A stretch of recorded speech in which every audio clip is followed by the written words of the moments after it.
Hey everybody, thanks for coming back for episode 25. And happy middle of October already. That's so Yeah, crazy. The time is going by so fast. We wanted to recognize a famous person's birthday today, Tom Petty. yeah, yeah. We were very lucky that we saw him.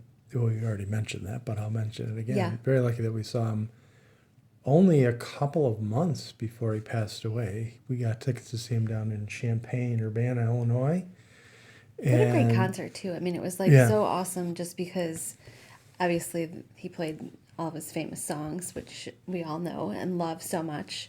And again, another performer who, after decades of playing, is just as excited and passionate about playing as like the first concert. he passed away in October of 2017. So Oh, he it did. was only about 5 months, 4.5 months after he saw him.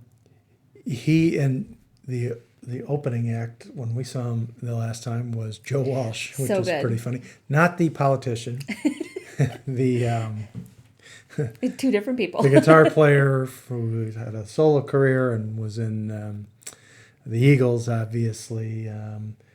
But the other thing about Joe Walsh, the guitar player, is that when Joe Walsh, the politician, was still in Congress, Joe Walsh, the guitar player, played a benefit concert for his opponent, Tammy Duckworth, Who's from Illinois. who is now our one of our senators. But in any event, not to get into that business, but I thought it was kind of funny. And I actually thought one of my favorite things Dueling about Joe the Walshes. Tom Petty concert was we saw it at a big stadium at U of I, but they had the big jumbo screens and everything. But the backup singers were amazing. Those three women that were just like the best dancers. I don't know who they are, but they made the show just as great.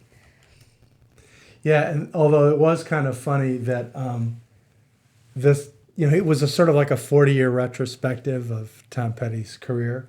And the second song that he played, I'm pretty sure it was the second song, was Mary Jane's Last Dance, which was a big hit for him. And right in front of us, a guy had a spark up. And, I Just mean, smoking like it was no. we're old people, so we're used to people doing that at concerts. But this was a concert of mostly people our age. I Yeah, mean, it was graduation weekend at U of I, that's true. so there were parents there for their kids' graduation, but the crowd wasn't students, No. and students probably wouldn't be lining up to see Joe Walsh and Tom Petty. Maybe they would, who knows? But it was an older crowd. So I really didn't expect anyone to have, as John Prine would say, an illegal smile. Right. But yeah, right in front of us. You couldn't miss And it, didn't care. and Had did no. not care. Yeah, super funny. But he got it. That guy got away with it. So whatever. Yeah. Nobody complained about it. But yeah, and I know we had talked about this before, but the first time I saw Tom Petty it was when Long After Dark. Oops, I'm going to try to look it up. Oops, should always get this lined up beforehand. So it was when the album Long After Dark came out, and that was in 1982. Wow. I didn't realize it was that long ago. But I saw him on that tour, also in Champaign. So that was the very first time I saw him. It's a pretty decent record, as a matter of fact. And we also mentioned in previous about things people were doing to occupy their time Yeah. during quarantine. And we had mentioned that we signed up to take a class virtually through Old Town School of Music, not this past Sunday, but the Sunday before. Unfortunately, the teacher or the person who's going to be teaching it did not show up. Well, I think they had technical Technical difficulties. I don't think they difficulties. just blew We're it not off. sure what happened, but Right. so that we definitely are going to share that what we learned or what the experience was like afterwards. But now it's not going to be until like sometime in November, November 8th. November 8th. And it's a blues guitar workshop. Which we thought, okay, so it was on Zoom, and when we first, signed in a few minutes before, nobody had their cameras on, and so we had our camera on at first, and then nobody else did, so we like turned ours off because it's like one of those things where like, are we Yeah. doing this or not You doing don't want to be this? the only people on camera. This is like about half of my job I know, is and I deciding think, whether or not to turn a camera on in a meeting. and I think I've gotten way better at it because before this, if I was ever in a meeting at work and it was a bunch of people on there, I'm not going to show up. But now I do all the time, and I think it's much better that way. But then we waited probably like 25 minutes, and the person from Old Town kept on saying, if you can just hang on and bear with us, we're trying to figure things out and everything. We could have just had like a jam session with the people in the class. I Yeah. think there were 6 other people. They probably were more experienced than Yeah, we were, so but that, they- I mean, we could have a little small concert or whatever, but that did not happen. we'll have to. If we had planned in advance, we could have played some Tom Petty songs We could have. because some of them are pretty straightforward. They are, and surprisingly, a lot are only like 2 or 3 chords, which is, I think I That can't is back true. down. Is that the name of it? I won't back down. I won't back That's down. yeah, that's maybe 4 Mm-hmm. 4 chords, but it's pretty straightforward. Although we played it in class and it was very sort of a lumbering version of the song, It was. but it was good.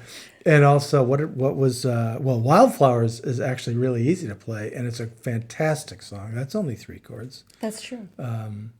All right, we'll have to work on that. American Girl's do a another little recital. bit more complicated, but not that difficult. So there's a lot of great Tom Petty songs. And we just thought we'd check in as we are approaching winter, which Yeah. is kind of crazy. Here in Chicago, it's been chilly, rainy.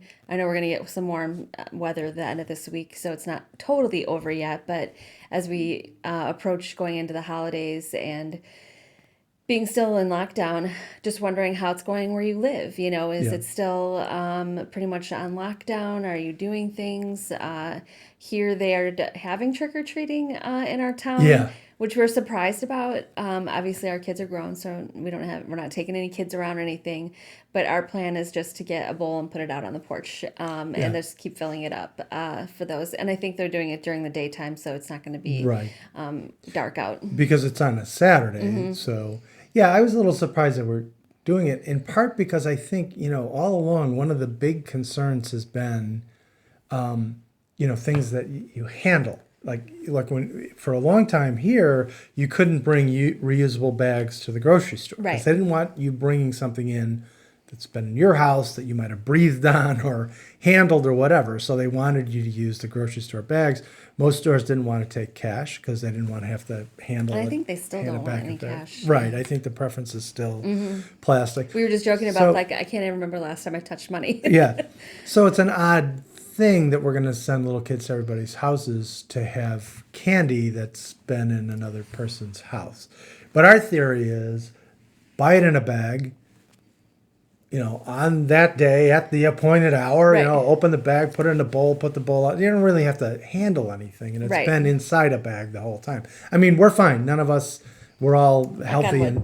But you never know. My paranoia is always, what if you're asymptomatic and you could still theoretically pass it along? So, And know. as we approach more people going indoors, it's already Yeah. going up in states, and there's all sorts of things in place to try to stop it. I did see though. There's a guy, I don't know his name. I should have looked this up ahead of time. Who writes for the Chicago Tribune, or works for the Tribune. I don't know if he's a writer, but lives in the neighborhood of one of my sisters up in what's called the Rogers Park neighborhood of Chicago.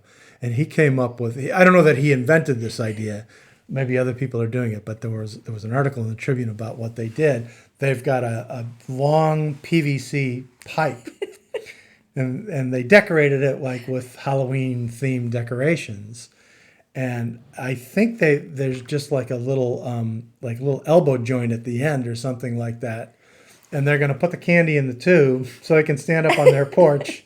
The kids will come up on the steps or on the front lawn. actually a really good idea. Yeah, yeah, and they decorated it all to look all Halloweeny and everything like that. But the problem with that though is it's clever, but then you still have to handle the candy because you have to put it in the tube. So Right. there's no perfect way to do it. My theory is just put a bowl on the porch, maybe put a sign saying, "Here, please," because I really, I'm paranoid still, and I Same. really don't want kids knocking on the door. And it's almost more for them than me, but it's also for me. I just, I'm not ready for that yet. But then, like, you can opt out. Like our village has, you It can, made like a little poster you yeah, can you print can out and print put on out your. this poster, and I'm like, oh yeah, because you want to be that person, right? That's the person you want to be in the neighborhood that has the sign that says, Stay off no, my porch. yeah, get off my lawn. I think it says something like we're not participating this year or Yeah, something like that. But and they it's just couldn't like even make it festive, like, it's not festive at all. so sorry, but whatever. Right. So I don't see putting the sign up. And the thing is that in our neighborhood, we're very close to the city, and we get a lot of kids, and it's great. So many kids. But we get a lot of kids, from other parts of our suburb, from other suburbs, from the city, who come to our neighborhood. And, I mean, not to belabor the point, but there are neighborhoods where it's not necessarily ideal to have your kids out trick or treating. So parents will try to find a safer place, Which we're totally fine with. which is awesome and really cool. And in fact, last year we didn't have as big a turnout because it snowed last year on right. Halloween. But the year did. before, it was beautiful out, and we had several hundred trick or treaters. So, So you don't want to not participate. and I at always all. took the afternoon off from work so I could hang out on the porch and pass out candy. So that was always fun. Although our youngest will not be here to help out. I know. because She was she'll always be a down big in trooper helping Champaign. out. Here's, hoping that things aren't too out of control when Halloween falls on a Saturday. At a in- college town. In a college town. I remember they always did a big Saturday celebration for Halloween down at U of I. I'm sure they still do. Did you ever dress up? No. But I was there visiting. I actually had already graduated undergraduate and hadn't started law school yet, but I was there visiting in 1984. It so happened to be, whatever that last weekend in October was, it so happened to be that Illinois beat Michigan. It was a home game. Illinois beat Michigan. It was like the first time in 20 years they beat him. They, I believe, clinched the Rose Bowl that day. They had beaten in the month of October. They had also beaten Ohio State and Iowa. I think that's how it worked. They had like maybe a couple more games left. They ended up going 9-0 in the Big Ten. Wow. Fun fact: no Big Ten team other than the University of Illinois has ever beaten all other teams in the conference. Still to this day? Yeah. Wow. Well, that's because they don't play all other teams. Oh, And in But fact, they only It's so impressive, there was though, only right? a few years overall where they actually played all other teams in the conference. So it's not as impressive as it sounds, but look it up. It is true. University of Illinois, the only team that ever beat every other team in the conference. There's teams that have gone undefeated in the conference, but they didn't play everybody. right. Okay, that's good. I didn't know that. So yeah, so it was a madhouse that Saturday, beating Michigan, clinching the Rose Bowl, Halloween. It was nuts. They closed down the main street and they set up like bars, set up like card tables on the street and brought out kegs and it was insane. That's crazy. And I'm Absolutely. sure it'd probably be the same if it wasn't for this pandemic. Yeah. I don't even actually remember at Iowa State being Halloween being. I'm sure we did something, but it doesn't sound stand out to me. But yeah, we just wanted to like touch base and just see how everyone's doing as we are approaching colder weather. Obviously, the benefit of being able to go outside and enjoy warm weather, walking, hiking, whatever to get away from your house is going to be dwindling, especially for those of us who live in colder climates. So yeah, who knows what it's going to be like. Yeah, and it's not clear what to do for Then we holidays saw and the things news like that. when their guideline on the news the other night, they said if you have people over for a family, everyone has to wear masks at all time. Nobody's going to do that. If you have different People who live in different live in households. houses, sit at separate tables, open your windows, like all this stuff that was just like nobody, I don't think, is going to follow that. It's going to be really interesting to see what happens. There's also some new information about how easily it can spread indoors when people are sitting like across the table from each other. So Yeah. that's not great. Just curious what you guys are planning for the holidays, of just like doing your own family thing, just your own immediate family or what. Yep. So That's our thoughts for tonight. We'll see you next time on our next episode. But take care. Bye. Bye.